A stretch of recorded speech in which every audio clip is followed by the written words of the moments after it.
এসে বলতেছে স্যার এই জায়গাটা না ভালো বুঝি না, এই জায়গাটা না ভালো বুঝি না। তো সেই সমাধানগুলো দেওয়া হলো। তো সবারই একটা বক্তব্য, স্যার 15 ধারা আর 16 ধারা এইটা মাথায় ঢোকেই না। তো আমিও ভাবলাম আসলেই তো তাই। কারণ বাংলাদেশের সব কোচিংয়ে এখন পড়া হয়তো মোটামুটি 50টা সেকশন এনে একটা ছকের মধ্যে এই ধারায় এই ধারায় পড়া শেষ। তো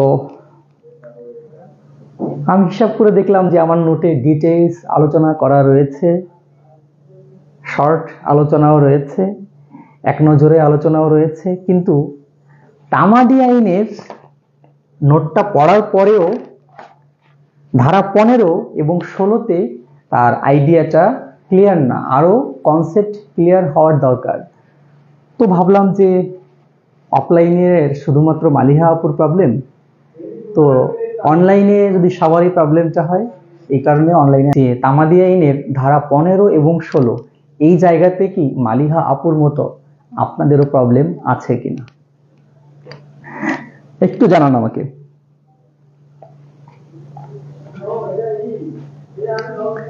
আচ্ছা, ধারা 15তে যে কথাটা বলা হয়েছে, কার্যধারা স্থগিত থাকাকালীন সময়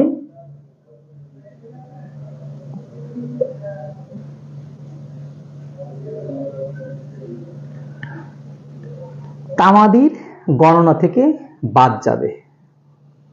কোনো মামলা, কোনো ডিক্রি জারির আবেদন বা কোনো নিষেধাজ্ঞার আদেশ দ্বারা যদি কোনো কিছুকে স্থগিত রাখা হয়, কোনো মোকদ্দমা অথবা আবেদন অথবা দরখাস্ত, তাহলে এই স্থগিতের আদেশ প্রত্যাহার হওয়ার পরে তারপর থেকে তামাদি গণনা শুরু। তার মানে স্টে অফ শুট, মনে আছে? স্টে অফ শুট, মোকদ্দমা স্থগিত। তো কার্যধারা স্থগিত, এখানে মোকদ্দমাও হতে পারে, ডিক্রি জারির দরখাস্ত হতে পারে, আবার